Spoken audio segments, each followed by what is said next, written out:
अभी बीजेपी की तरफ से रविशंकर प्रसाद जी ने एक प्रेस कॉन्फ्रेंस करके सिलसिलेवार तरीके से बताया ये भगवा आतंकवाद, हिंदू आतंकवाद, सैफरन टेरर, ये शब्द कहाँ से आए थे, राहुल गांधी क्या बोले, चिदम्बरम क्या बोले, वो शिंदे जी क्या बोले थे, सारी बातें उनको मौका मिला है आज बोलने का, तो आज वो सारी बातें वो बोलेंगे। त्रिपाठी जी, ओवैसी साहब और रविशंकर जी दो हमारे सामने अभी। मुझे लगता है मूल बात उस पर थोड़ी सी करनी चाहिए, जो चरित्र का दोहरापन है। और ये चरित्र का दोहरापन सिर्फ नेताओं में नहीं है, हम पत्रकारों में भी है, बौद्धिक जमात में भी है, और वो नीचे तक चला गया है। ये आपने अच्छा याद दिलाया, उसकी भी चर्चा होनी चाहिए। अभी उसी को लेकर जिन लोगों ने कहा था कि साल बर्बाद हो गए, क्या व्यवस्था है, मुसलमानों को टारगेट करते हैं, क्या कुछ करते हैं, आज उनके सुर बदल गए। अभी कुछ ही दिन पहले तो था ना। और मुंबई ट्रेन ब्लास्ट एक बहुत बड़ी साजिश थी। संयोगवश उस वक्त मैं मुंबई में ही था, और जब वो खबर आई 7, सवा 7 बजे के आसपास, और एक के बाद एक 7 धमाके, करीब करीब 6 महीने तक लोगों को लोकल में पैर रखते डर लगता था। उसके भी कोई दोषी आज तक नहीं पकड़े गए, उसमें भी सब बरी हो गए। जो लोग कहे गए थे वो भी कहा गया कि नहीं। और ये जो धमाका हुआ था, ये धमाका भले ही उस तरह से बहुत बड़े लेवल की प्लानिंग नहीं रही हो, लेकिन इसमें भी ब्लास्ट हुआ, 6 लोगों की जान चली गई, 100 लोग घायल हुए। तो दोषी कौन है ये तो पकड़ना पड़ेगा। बस एक बेसिक डिफरेंस है जिसको हमें समझना चाहिए। वहां पर किसी ने इस्लामिक आतंकवाद की थियरी पहले दिन नहीं गढ़ी। ये जो मुंबई ट्रेन ब्लास्ट हुए थे, किसी ने वहां इस्लामिक आतंकवाद या ऐसा कुछ नहीं गढ़ा। बाद में जब लोग सामने आए तो भी किसी ने नहीं कहा। वो मुस्लिम थे, इस नाते से किसी ने यह नहीं कहा कि इस्लामिक आतंकवाद है। यहां तय करके हिंदू आतंकवाद, भगवा आतंकवाद ये स्थापित करने की कोशिश की गई। और जितने लोग छूटे हैं उसमें दोनों की जो न्यायाधीश महोदय लोग जो बोले हैं कि एनआईए कोर्ट वाले, और एक जो ये मुंबई ट्रेन ब्लास्ट, दोनों की वर्डिंग्स का भी बहुत फर्क है। उसमें शुरुआती जांच में ही प्रमाण फैब्रिकेटेड से दिख रहे हैं, और इसमें कहा जा रहा है कि आप उसको स्थापित नहीं कर पाए। किसमें फैब्रिकेटेड, किसमें साध्वी प्रज्ञा वाले? साध्वी प्रज्ञा वाले, मालेगांव वाले में कोई भी आप मिलान ही नहीं कर पाए। मतलब जिसको कहा जाता है ना, कहीं तो कुछ मिला हो, कोई एक चीज हो जिसको आपने सब चीज को एक क्या कहते हैं, हाइपोथेटिकल तैयार कर लिया और उसमें कैरेक्टर यूं यूं यूं करके फिट कर दिए। फिर कुछ लोग पकड़े गए, उनको आपने कहा कि चूंकि अभिनव सनातन संस्था है, ये बार बार कहती है कि हम तो इसके लिए काम करते हैं, हम तो देश को हिंदू सनातन करते हैं, और वहां जो लोग हैं तो वो इस तरह से कर सकते हैं। और चूंकि लेफ्टिनेंट कर्नल पुरोहित वो मिलिट्री इंटेलिजेंस के आदमी थे, कश्मीर में काम किया था, तो वो आरडीएक्स ला सकते हैं। ये पूरी थ्योरी है। अब जाहिर है उसमें कुछ तो रहा होगा जिसके आधार पर गिरफ्तारी हुई। यहां तो ट्रेन ब्लास्ट में बहुत से लोगों के लिंक निकले, बाद में वो स्थापित नहीं हुए। और मैं जो न्याय कहेगा मैं उस पर वहीं जाकर बात करता हूं। और मेरा यह मानना है कि एनआईए के ऊपर ये बड़े सवाल हैं। अगर ऐसे बड़े मामलों में धमाका खुद हो गया तो फिर ये चिंता की बात है। और नेताओं के दोहरेपन चरित्र पर हम बात करें तो हम सब का ये दोहरापन है। हम लोग इसी तरह से, और आप देखिए सोशल मीडिया पर लोग एक दूसरे का स्क्रीनशॉट निकाल के दूसरे के चिपका दे रहे हैं कि अभी तक तो तुम भैया बोल रहे थे कि अरे वो बेचारा क्या हुआ, ये इतना हमला हो जाता है। सोचिए जरा, उसके आधार पर यह तक कहा गया कि देखो मुसलमान 2 दर्जे का नागरिक बना दिया गया, उसके जीने की हिंदुस्तान में जगह ही नहीं। तो ये दोनों चीजें, इस पर भी चर्चा होनी चाहिए। मुझे लगता है यह बड़ा महत्वपूर्ण है। रविशंकर प्रसाद जी जो अभी सारे पॉलिटिकल आरोप लगा रहे थे, आज राशिद किदवई साहब हमारे साथ हैं, तो जहां से ये हिंदू टेरर पहली बार सुनाई दिया था, आपने बताया कि शिंदे साहब की वो पुस्तक आपने लिखी है उनके ऊपर, तो उसमें वो आप कह रहे थे, उन्होंने कहा कि मैंने एक आध शब्द कहे नहीं कभी, ex home minister of India. जी देखिए, शिंदे साहब ने जो अपनी आत्मकथा लिखी है 5 डिकेड्स इन पॉलिटिक्स, उसको मैंने कलमबंद किया है, मतलब मैंने लिखा है, वो आत्मकथा उनकी है। उसमें उन्होंने साफ कहा कि जब ये मामला आया तो उन्हें एक इंटेलिजेंस ब्यूरो, जो एक बड़ा प्रतिष्ठित इदारा है होम मिनिस्ट्री का, उसमें उसके डोजियर में ये लिखा हुआ था, कॉन्फिडेंशियल जो मंत्री को दिखाया जाता है उसमें ये लिखा गया था, इस शब्द का इस्तेमाल था, सैफरन टेरर। और यही पर आईबी का डोजियर, और यही पर मैं हमारे मित्र हर्षवर्धन त्रिपाठी जी का, विजय त्रिवेदी जी का और समीर जी का ध्यान आकर्षित करना चाहूंगा कि ये उन्होंने बात कही जिसका कोई डिनायल नहीं हुआ।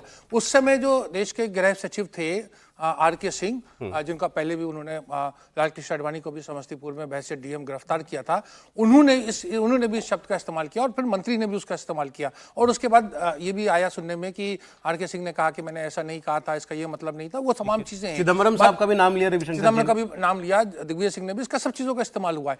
जो हर्षवर्धन त्रिपाठी की बात कह रहे हैं वो बड़ी महत्वपूर्ण बात है और उस पर हमें चर्चा करनी चाहिए कि सौरभ देखिए, 100 लोग 150 लोग वो भी निर्दोष मारे गए, मालेगांव में भी निर्दोष मारे गए और इनको इतने सालों के बाद में न्याय नहीं मिला। और हम ये हिंदू मुस्लिम फैब्रिक में और उसमें बचे रहते हैं। न्यायपालिका का काम क्या है, इन्वेस्टिगेशन एजेंसी का काम क्या है, न्याय दिलाना।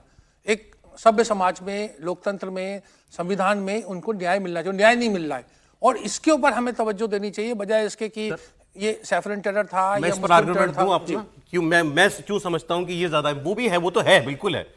आपको अपनी जुडिशियल सिस्टम को स्क्रूटनाइज करना ही पड़ेगा, लेकिन अगर एजेंसियां पॉलिटिकल प्रेशर में काम कर रही हैं और पॉलिटिकल पार्टीज आइडियोलॉजी से प्रेरित होकर के काम कर रही हैं तो कनेक्टेड है ना सर सब। नहीं, अगर ये मामला कांग्रेस पार्टी के दबाव में हिंदू लोगों को पकड़कर उनको फंसाने का है तो गंभीर मामला है। अगर जानबूझकर मुसलमान लड़के पकड़ाए जाते, जबरदस्ती पकड़े जाते, एक लाइन जोड़ूं, भारत में किसी को भी, और हम वीर अब्दुल हमीद से लेकर एपीजे अब्दुल कलाम तक को मानने वाले देश हैं, क्यों इस्लामिक आतंकवाद कहा जाता है? ये भारत नहीं कह रहा है इसको। पहले मतलब मैं इसीलिए अच्छा हुआ वो उस वक्त बहस नहीं गई। ये हिंदू मुसलमान से ज्यादा पॉलिटिकल पार्टीज का मसला हो जाता है। सही बात है। ये अगर पाकिस्तान वहां से मुसलमान आतंकवादियों को भेज रहा है तो इस्लामिक आतंकवाद होता है। जब अलकायदा की जो यहां की क्या नाम है, कौन सी खुरासान विंग है, जब वो काम करती है तो उससे जुड़ के आता है। लेकिन जब आप जानबूझकर कुछ स्थापित करने की कोशिश करें, जैसे कोई कहे कि सारे मुसलमान उसी तरह से, यह खतरनाक है। इसका तुरंत प्रतिकार होना चाहिए, इसका तुरंत विरोध होना चाहिए। और ये जो मसला है जो मालेगांव वाला, ये क्लासिक एग्जाम्पल है। अगर इसमें कोई प्रमाण हो, कोई ऐसी चीज हो जो अब तक, और मैं तो फिर कह रहा हूं ना कि शुरुआती जांच में कुछ नहीं मिला। मैं जब ये मामला आया तो करीब ये 11:15 बजे के आसपास मामला आया और मैंने कोशिश की, बहुत देर तक खोजता रहा, कोई भी प्रमाण नहीं मिला, मतलब फैक्ट नहीं है, एविडेंस नहीं है जिसके बेसिस पे आप एक केस बिल्टअप करें। और चूंकि हेमंत करकरे जी अब नहीं है मुंबई में, वो आतंकवादियों ने उनको गोली मार दी थी, लेकिन यह सवाल खड़ा होता है क्या पॉलिटिकल मास्टर्स के कहने पर आप किसी भी हद तक चले जाएंगे? सही बात है। और देखिए आरके सिंह जी आज केंद्र में मंत्री हैं या सरकार में मंत्री रहे, सांसद रहे, लेकिन भैया डीएम रहे तो आप उस तरह से तो चलिए आप कह देंगे कि भाई हमारी तो जिम्मेदारी थी।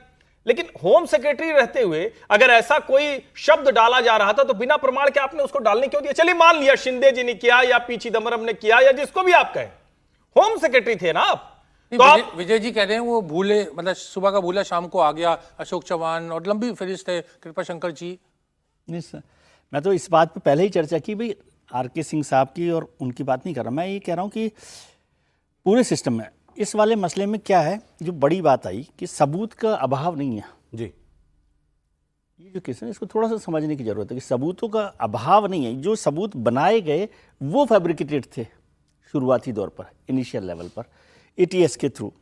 और आपने बहुत अच्छी बात कही कि पॉलिटिकल जो मास्टर्स हैं और हमारे ब्यूरोक्रेसी है, उन दोनों के कनेक्ट में जो हम बार बार कहते हैं भाई हम संविधान की शपथ लेते हैं, हमारे आईपीएस ऑफिसर, और वो करते हैं कि वो रूल ऑफ लॉ के साथ चलेंगे, वो तो पॉलिटिकल मास्टर्स के साथ चलते हैं, जिसको मैं अक्सर मजाक में कहता हूँ कि भाई ये सब लोग चेतक हैं महाराणा प्रताप के, कि महाराणा प्रताप की पुतली से पहले मुड़ जाते हैं। हाँ सही बात है, असली बात तो ये है। तो वो लड़ाई है और यहाँ पर फैब्रिकेशन किया गया, सबूतों का अभाव अलग चीज होता है, उसको दूसरे तरीके से, ये थोड़ा सा गंभीर। सर चलिए आगे, अब सर ट्रंप पर चले, समीर जी चले। आप दबा रहे थे अभी तक खबर। मैं कहूँ कभी अखिलेश जी कह दे ये 1 घंटा इसी पे बात करते लेकिन ये है ना, राष्ट्र के लिए ज्यादा महत्वपूर्ण खबर है, मतलब वो तो है ही, उस पर तो एक काम चल रहा है, एक्सरसाइज। लेकिन ये एक ऐसी, और मैं कह रहा हूँ इसको 2 तरीके से देखना चाहिए। फिर से मैं बात कर रहा हूँ, ये पॉलिटिकल डिबेट अलग है इंपॉर्टेंट तरीके से, लीगल डिबेट अलग तरीके से। बिल्कुल ठीक। ट्रंप की हम लोग चर्चा शुरू कर चुके थे, ट्रंप ने 25% टैरिफ लगा दिया है। अच्छा, ट्रंप रूस पर यूक्रेन में 10 दिनों के अंदर युद्ध विराम समझौते को स्वीकार करने का भी दबाव बना रहे हैं और भारत पर यह जुर्माना लगाकर रूस की अर्थव्यवस्था में मदद करने वाले देशों को एक संकेत देने की भी कोशिश कर रहे हैं कि आप रूस के साथ हैं तो हम आपका नुकसान करेंगे। अब इस सब के बावजूद, दबाव के बावजूद, भारत रूस से बहुत तेल आयात करता है। डिफेंस का जो बात उन्होंने कही थी उसमें एक डेटा आपको जानना चाहिए। ट्रंप ने कहा ना कि हम हथियार बहुत खरीदते हैं रूस से। 2014 से अब तक अंतर कितना आ गया हमारे इंपोर्ट में? ओवरऑल इंपोर्ट में, और उसमें रूस का हिस्सा तो बहुत ही डाउन हो गया। 73%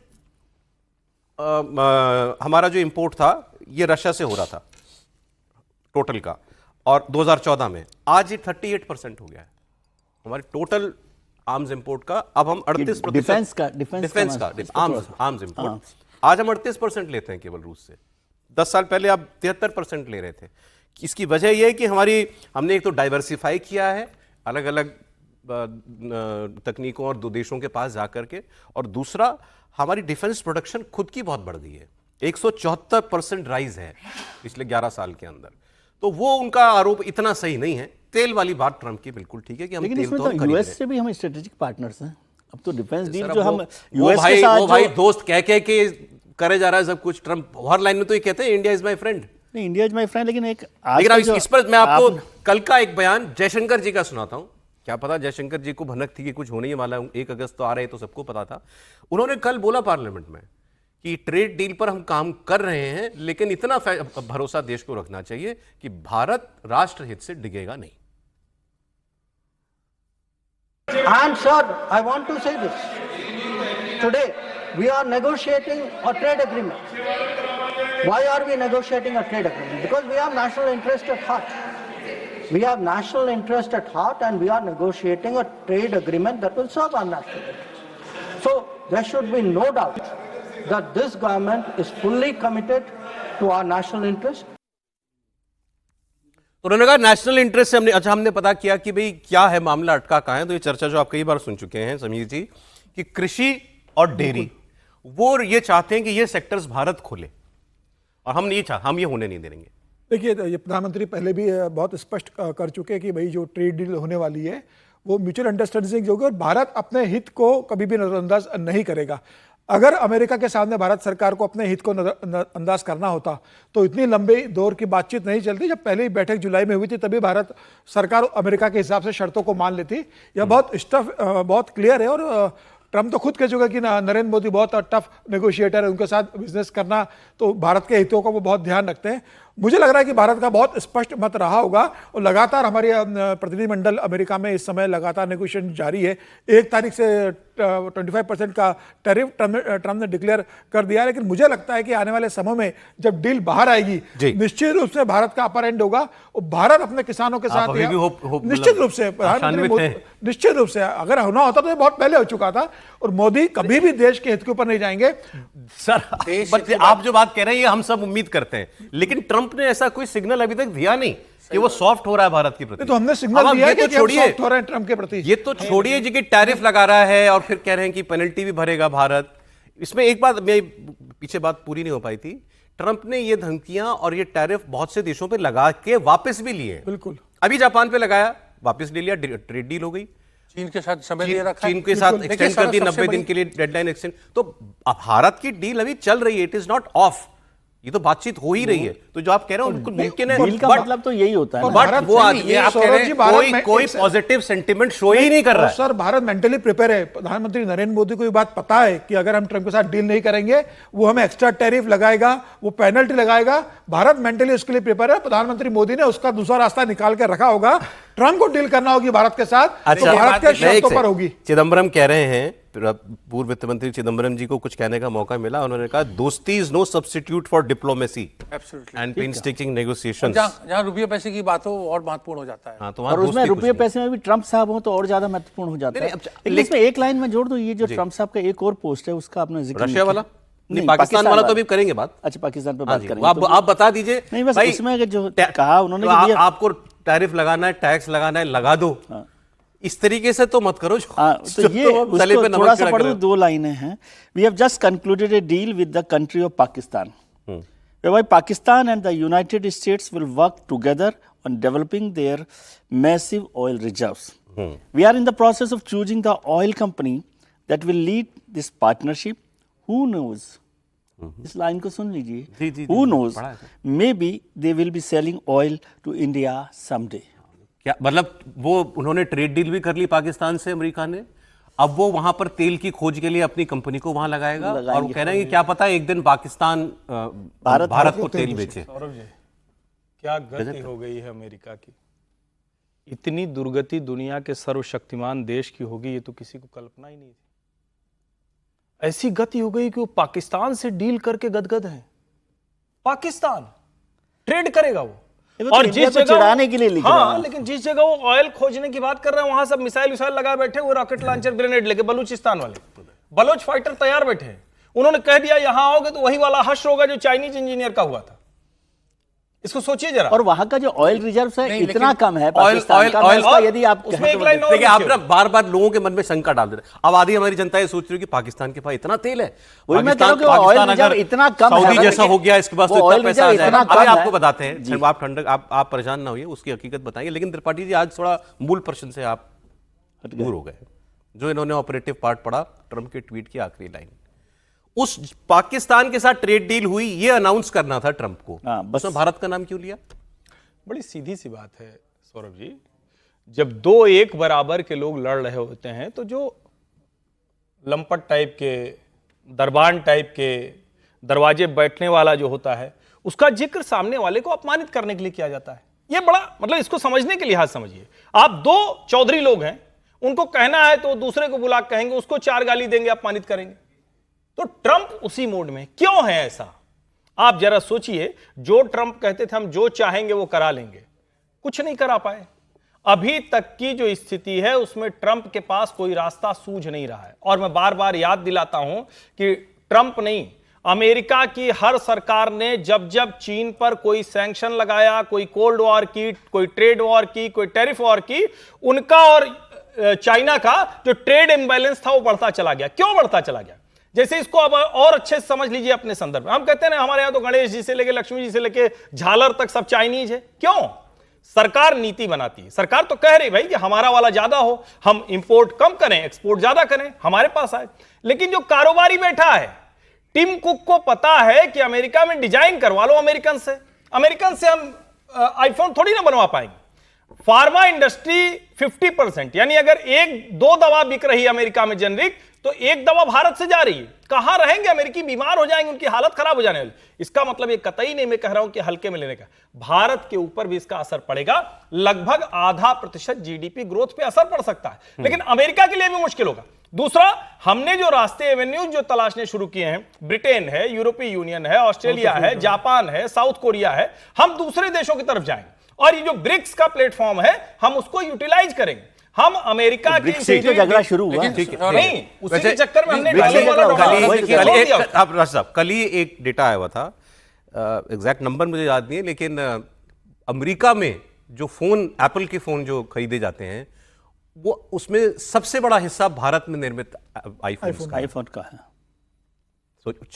कभी चाइना हुआ करता होगा, उससे पहले अमेरिका खुद बनाता होगा। आज उनके यहाँ इस्तेमाल होने वाले एप्पल प्रोडक्ट सबसे ज्यादा, आईफोन्स सबसे ज्यादा भारत में निर्मित हैं, वहां इंपोर्ट होते हैं। सौरभ, मेन मुद्दा ये है अमेरिका को कितना नुकसान होता है वो अमेरिका जाने, हमें तो अपने देश की चिंता है, हमारे ऊपर क्या नुकसान है, हमें अपना गुणा भाग करना है। और इस संदर्भ में हमें एक अकाउंटेबिलिटी की बात आती है। सौरभ, कुछ समय पहले जब रफाल की पहले डील हुई थी, तो जब उसमें एक अमेरिकन कंपनीज थी, वो भी बहुत इच्छुक थे और ये सौदा फ्रांस को गया, तो फौरन अमेरिका ने पहला काम ये करा कि जो यूएस एम्बेसडर जो भारत में थे उनको रिकॉल कर लिया एज ए पनिशमेंट, कि वो अपने जो अमेरिका का ट्रेड इंटरेस्ट था उसको आगे नहीं बढ़ पाए।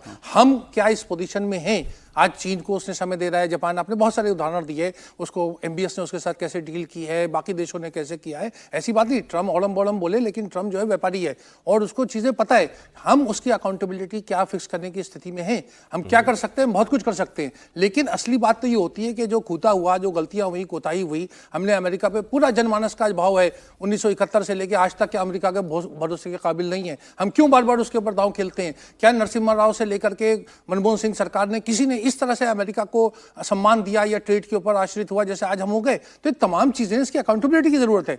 और उस अकाउंटेबिलिटी के क्या हमें कोई नए चेहरे चाहिए? आज 40 बिलियन डॉलर का ट्रेड डेफिसिट भारत के हक में है अमेरिका के साथ, तो ये तो हमारे हित की बात है। तो फिर हम आपत्ति क्यों कर रहे हैं? हम खुश रहे कि अच्छा है उसने टैरिफ लगा दिया, बताया ना उन्होंने। देखिए, इसमें एक चीज और है, मैं अर्थशास्त्री नहीं, अर्थशास्त्री जो कह रहे हैं वो बताता हूं आपको। बात जो उन्होंने कही कि 0.5% जीडीपी पर अंतर पड़ सकता है, 0.5% आप बहुत बड़ी बात होती है सर, बहुत ज्यादा क्यों नहीं पड़ रहा भारत? कितने जीरो होंगे आप जरा गिनिए। क्योंकि आप ठीक कह रहे हैं सर, लेकिन भारत की इकोनॉमी जो है वो कंजम्पशन बेस्ड इकोनॉमी, हम सीधे शब्दों में हम भारत में जो बनाते हैं उसको खुद ही इस्तेमाल करते हैं, हमारी इकोनॉमी ज्यादा उससे चलती है, इसलिए दुनिया में जब बड़े बड़े तूफान भी आते हैं तो भारत को बहुत प्रॉब्लम नहीं होती। अब बहुत से लोग कह रहे हैं कि इसको अपॉर्चुनिटी के तौर पर लो, खोलो मार्केट अपनी, कॉम्पिटिटिवनेस अरे वो तो बढ़ाओ। बात सौरभ शर्मा हमारे सबसे अच्छे मित्र हैं। सौरभ शर्मा ने हमें भोज पर नहीं बुलाया, हमारे दुश्मन को जो आतंकवादी चेहरा वो मुनीर को बुला क्या करें सर, गर्दन पकड़ ले उसकी जाके, क्या करें? अरे तो इसकी अकाउंटेबिलिटी होनी चाहिए। ये थोड़ा सा सर ओवर समीर सिंप्लीफिकेशन जी, आप हो गया। accountability अमेरिका तो ऐसे ही करता है ना, और आपने जो कहा 14 के पहले तो अमेरिका पूरी तरह से पाकिस्तान को ही गोद में खिलाता था, हमारे तो अमेरिका से कोई रिश्ते ही नहीं थे। और आज ये शिफ्ट हुआ है फ्रॉम 2.3% टू 25%, एप्पल के आईफोन की प्रोडक्शन हो गई, तीन बड़ी फैक्ट्री लग गई। तो मैं वही कह रहा हूं कि हम वहां अमेरिका को ले जाकर खड़ा कर रहे हैं जहां उसको अपना इन्वेस्टमेंट उठाना, प्लांट उठाना टफ होगा। और मैं फिर कह रहा हूं, ट्रंप चाहे जितने पैतरे कर लें, जो इंडिया यूएस लॉबी है वो बहुत चिंता दिखा रहा है। और मैं कह रहा हूं फॉर्मर जो उनके असिस्टेंट सेक्रेटरी हैं, deputy secretary of trade commerce हैं, उनके जरा बयान सुनिए। अरे वो कह रहे हैं, अकाउंटेबिलिटी की कोई जरूरत नहीं कुल्हाड़ी पर है, बैठे। अकाउंटेबिलिटी की कोई जरूरत नहीं है। नहीं, क्यों नहीं जरूरत? तो अकाउंटेबिलिटी सरकार करेगी ना, तो इसीलिए तो ये सारी बातें हो रही। भाई अगर सरकार को लगता है कि विदेश विभाग ने काम ठीक से नहीं किया तो सरकार उस पर फैसला करे, कुछ करना है जो। लेकिन क्या ये हम इसके नतीजे पर पहुंच गए हैं कि अमेरिका के साथ हमारे रिश्ते बिगड़ गए हैं और हमारी ट्रेड डील नहीं हो रही? ऐसा नहीं है। नहीं, और नहीं, कोई शेड्यूल और ऐसा नहीं है। वाली सौरभ वाली जी, टू से। एक लाइन और जो है याद दिला दीजिए, वो अगर बाइट हो तो चलवाइए। राहुल गांधी ने कहा कि हाँ डेड इकोनॉमी है, ट्रंप कहे तो समझ में आता है, एक तो हमारी मरी हुई अर्थव्यवस्था, वो मरा जा रहा है हमसे डील करने के लिए। अब ये और ट्रंप यही राहुल गांधी भी कह रहे हैं, इसका मतलब राहुल गांधी अमेरिका के एजेंडे पे काम कर रहे हैं। ट्रंप कुछ भी कह दे रहे हैं वो ना, किस तरह जैसे का व्यवहार अब उन्होंने ये कहा था, एक्चुअली ट्रंप ने एक और पोस्ट पे ये कहा था, I don't care what India does with Russia, they can take their dead economies down together. हाँ, आप कह रहे हैं कि राहुल गांधी ने इसी को राहुल गांधी ने कहा हाँ वो तो डेड है ना हमारी economy. We are a dead economy. Rahul Gandhi ने ये कहा है।